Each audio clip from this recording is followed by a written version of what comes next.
Have you ever found yourself working out in the gym on a regular basis, sweating hard, putting in all the effort that you think you could put in, and just not quite seeing the results? Well, this episode is going to be absolutely perfect for you, Steve Dab. And in this episode, for day number 5, I'm going to be teaching you how to write workouts like the pros. All right, so let's take it from the top. Every workout journey can be broken down into a macro cycle. A macro cycle is just kind of like a 50,000 foot overview. More often than not, I typically like to look at it on a 1 year basis. So we'll use 1 year timeline as a macro cycle for an example. And then from that macro cycle, you can break that further down into micro cycles. And basically, you're just breaking it down into smaller chunks that you're going to utilize to determine what you're doing in a specific time of the year. For example, if you're an athlete or doing something sports specific, you'll have your off season, your preseason, and then you'll be in season, and then you'll have your postseason. And depending on what season you're in and what you're doing, that's going to determine the type of workout you're doing, how much weight you're lifting, and all of this today is going to be referenced to resistance training. But basically, that's the reason why these are important. So, the maximum training adaptation for an individual typically occurs between a 4 to 6 week period. 4 weeks is closer to 4 weeks for well trained or conditioned athletes. And then for newer people, it tends to be closer to 6 weeks. What happens is a lot of the gains that we get from those neuromuscular adaptations happens during that period. So what I like to do is focus on cutting down each, we'll just call it a chunk of time, or each workout segment or section. I like to cut it down into 4 week increments. So we've basically got 4 different phases that we can target while we're doing resistance training. We've got our strength, we've got power, and you will notice I'll typically group those together, very similar in many ways. Power is a combination of strength and speed, but we'll talk more about that later if applicable. So I'll put those together, strength and power. Put both of those together. There's hypertrophy, where basically you're just trying to get to the point where you're forcing your muscles to grow bigger. And then you have muscular endurance, and that's just like it sounds, building up endurance in your muscles. So let's start with the repetition range. So if your goal is to focus on building strength and or power, more often than not, you're going to be doing 6 repetitions, oftentimes less, and probably at around 75 to 85% of your 1 rep max. At times, especially when you're dealing with power, you will be doing right at your 1 rep max. But that's kind of where the repetition ranges will start from. Now, if your goal is to build hypertrophy, let's say you're trying to put on some muscle mass, you want to kind of recruit some more muscle fibers, you will find that you want to target the 6 repetition to the 12 repetition range. That could be sets of 4x6, it could be 4x8, it could be 3x10, 4x12. There's a lot of different ways that can look, but your weight in that section will be around 67% up to about 85% of your 1 rep max. And then if you're training for muscular endurance, that's basically when you're just doing high repetitions. I'll say anything 12 or more repetitions. Typically, you're training for your high rate. You're training for muscular endurance. And when you're doing a lot of repetitions like that, the weight's probably going to be less than like 2/3 of your 1 rep max. So that is going to essentially outline how we chunk out our different sections of the year. So let's say, for example, if you go into January and you decide, hey, in January, I want to focus on strength and power. The workout you write for that segment or for that 4 week period will be based for strength and power. And then coming out of that, what you want to do is implement a change, right? Because what will happen is if you do not change, you stay in that same zone continuously, more often than not, you're going to hit a plateau. That can occur at different times, but it almost always occurs if you're not adding variety to your workouts. Now, with that being said, you don't necessarily want to add too much variety to your workout. And what I mean is, going back to what I mentioned earlier about the neuromuscular adaptations that we make, right? In order for our body to make those adaptations and learn the muscles and learn what muscles need to be recruited and all those great things, we've got to give our body time to make that adjustment. So if like every single workout you're doing something completely different, oftentimes you can cause yourself to get to a point where you're not really maximizing the benefit you can get from it. Now, don't get me wrong, there's ways of modifying each and every workout to make it slightly different, but still focusing on the same thing. So like if you're in a hypertrophy phase, still sticking to that.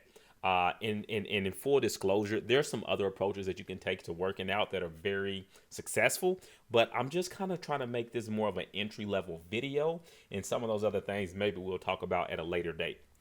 So let's talk about rest periods. How long do you rest between sets? How long do you rest between exercises? Again, I'll give you the general rules and thumb. Like I said in the earlier video of mine, in the health and fitness world, the majority of what we have happens to be guidelines and recommendations. That being said, you hear these things, you can write them down as notes, but you do not have to accept these as absolute hard facts. There's a lot of different ways to do things, right? But as a general rule of thumb, when you're focusing on strength and power, you're going to be looking at a rest period between 2 to 5 minutes. Now, I know that's a pretty broad range, but you may be asking, how do I determine, or how do I know if I should be closer to the 2 minute mark or the 5 minute mark? Well, part of it is listening to your body. In fact, every client that I work with, the number one rule that I teach every client and share with every client is to listen to your body. As a personal trainer, as a strength and conditioning coach, it is my goal to drive, and I try my best to, pay attention to a person's body language, their breathing, pupil dilation, a lot of different things. But ultimately, like if your body's telling you something, like at least pay attention to it. Now, if your body's just telling you, oh, I'm lazy and I don't want to be here, you've got to override that. But when I say if your body's telling you something, I mean like if there's pain or just extreme discomfort or something like that about a joint, let whoever you're working with know. And I'll say this again because I feel like I probably need to say it in every video. Do not begin any type of exercise program until you consult with a physician, first and foremost. All right, so back to the rest period. So 2 minutes to 5 minutes. Well, here's the deal. It depends on how heavy you're lifting.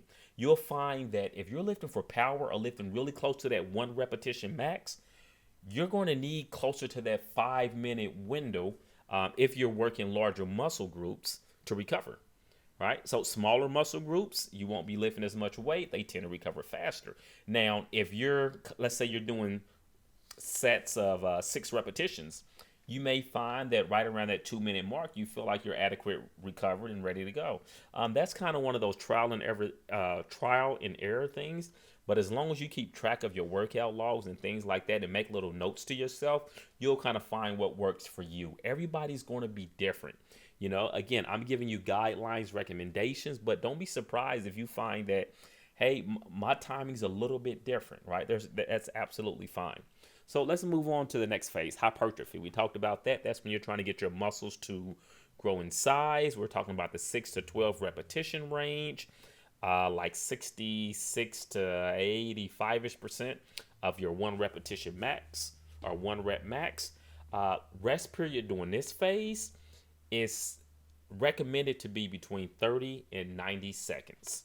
So 30 seconds up to a minute and a half.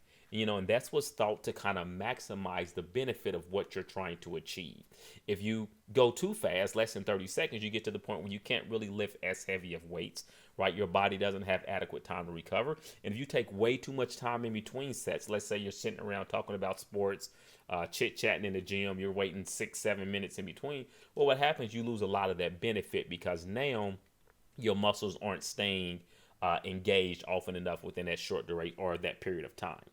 So 30 to 90 seconds when you're focusing on hypertrophy. And then muscular endurance. Now that's typically one of your faster paced workouts. You typically will not lift really heavy weights, but it's more of a go pace. So 30 seconds or less when you're focusing on muscular endurance. Oftentimes when I'm writing workouts that are like muscular endurance based, you will find that I'll go from one body part to the next, oftentimes from a upper body exercise to a lower body exercise or vice versa, so that while, let's say, my legs are recovering, I'll be doing something upper body.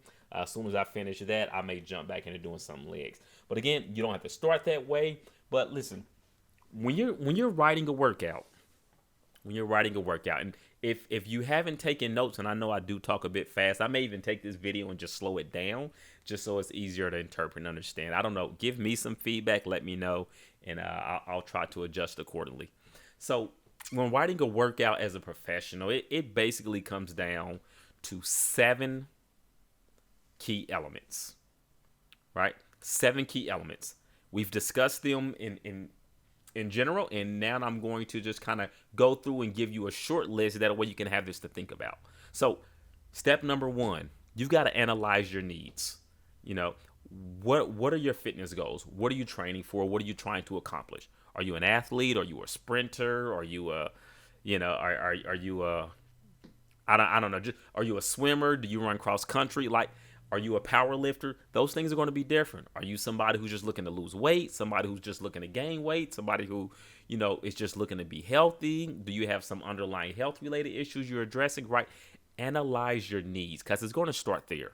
Right? There's no point of trying to build a program for, let's say if I built an entire Olympic weightlifting program to bulk and power up a marathon runner. Well, me adding a ton of muscle mass to a long distance runner is doing them a disservice, right? So analyze your needs and decide what approach you want to take, right? And then the second thing, step number 2 in the process, is your exercise choice. There's a lot of different modalities of exercise that you can utilize.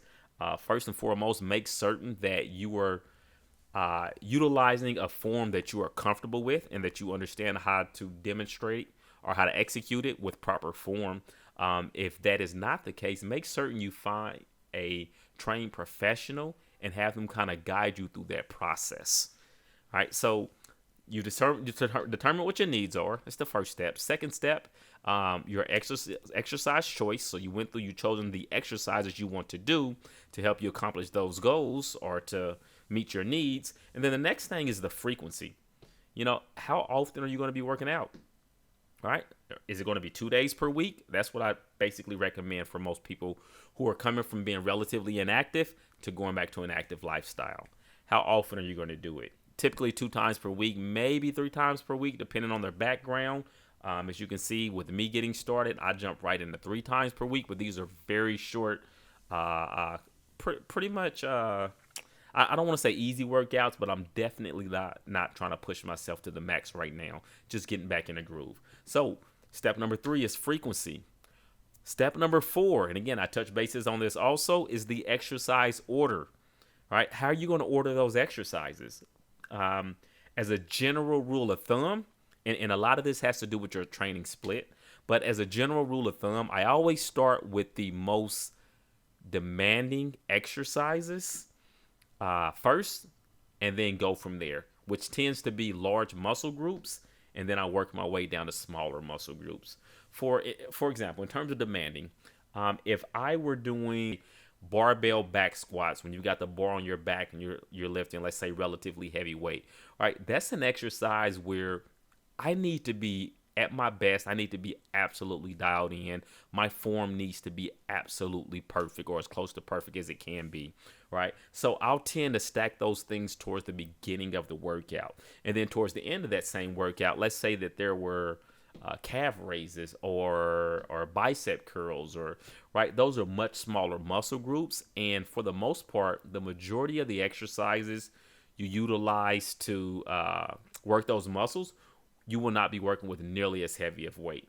All right, so you just want to make sure that when you're lifting heavy weights, or you want to have those towards the beginning of your workout. Something else that I like to do, and I alluded to this a little bit earlier, is like I plan my rest period. Like if I have a let's say I've only got 30 minutes and I need to hit 3 body parts, maybe 4 body parts if I'm really pushing it. The exercise order. So I may do, let's say, squats. I'll go back to squats, and maybe after I do squats, I'll do a 1-arm dumbbell row to work my back, to work my lats, right? Right. So I went from a lower body exercise to an upper body exercise. And what that allows me to do is while my legs are resting, I can still utilize that time. Instead of just sitting idly, I can use that to work a different muscle group. Again, that's not something you have to start with, but that's just a way that you can make your schedule a bit more efficient if you're like me and just don't have a ton of time to spend in the gym each day or each day that I go to work out. So yeah, and there's some other things in terms of exercise order. You may find some people in the comments who give some additional feedback. And if I see it, I'll comment and, I'll let you know if I think, oh yeah, that's great feedback. Also, as I'm sure I'm not thinking of each and everything off the top of my head right now. So that was step number 4 in this entire process. Step number 5 is your training load and your repetitions. And again, that ties back to when I was talking about how many reps you're going to do if you're focusing on strength and power or versus hypertrophy and muscular endurance. And then also the load and your total training volume. I guess that's step number 6. So yeah, your load, basically that's going to come down to that percentage of your 1 repetition max. 1 rep max is basically when you, ideally with a spotter on most things or on many things, you figure out how much you can lift with good form. Emphasis on that part, with good form. How much can you lift with good form, your maximum lift, and then you can utilize a percentage of that to figure out all your other numbers for your different phases. Speaking of those phases, keep in mind that each and every one of them overlaps. So like, for example, let's say if you're doing an exercise and you're doing sets of 15 repetitions, right? You're focusing on muscular endurance. There is some hypertrophy that's involved there, just not as much as you'll be developing muscular endurance. There's also a strength element there. It's very small, but there's a strength element there. Conversely, if you're training for strength, and let's say you're doing sets of 5x5, you're lifting really heavy, strength is going to be the main thing that you're focused on, the main benefit you're going to get from that style workout. But there will be some hypertrophy benefit, right? You'll gain some muscle mass, and you will develop some extent of muscular endurance. May not be a ton of it, may not even be noticeable, but just keep in mind, like, there's no way to isolate any of those individual sections, just as much as there's no way to isolate a single muscle, right? So whether it's another muscle that's helping to stabilize or something like that, but you can't isolate and only work one single muscle in the human body. And then number 6, I got a little bit ahead of myself. That's just the volume. That's just monitoring the total volume of weights that you're moving or lifting and keeping track of that. And there's formulas and things like that that you can utilize to kind of see where you want to be, where you're headed, and things like that. And step number 7, last but not least, rest periods. Right? Utilizing the rest periods we talked about earlier, whether it's less than 30 seconds or less, whether it's 30 seconds or less, whether it's 30 to 90 seconds, whether it's 2 to 5 minutes, or, wherever you may fall, because keep in mind, these are all guidelines and recommendations. These are not absolute, you must do it this way. There's a lot of different approaches. And in fact, I found that people in other countries take a completely different approach than we often do here in the States in terms of days off.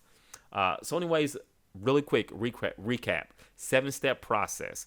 Analyze your needs, your choice of exercises, frequency of working out, your exercise order, load and repetitions, training volume, and rest periods.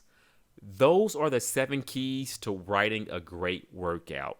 The first time you write a workout, it may not be great. If you have access to a personal trainer or someone with a degree who can maybe help you, or maybe even somebody who's just very experienced in the gym scene, having a degree or having degrees isn't necessarily everything. But find somebody who's very comfortable, maybe, and they can give you some feedback. I have people frequently, especially the youth I work with, I have them start writing their own workouts at a young age. They bring them in, and while they're training, I'll look through the workout and I'll let them know what they need to correct and why, because I want them to get better at it. That way, as they go on to college and beyond, they understand how to put together a great workout.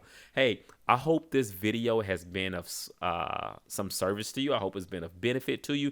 I hope that you were able to learn something.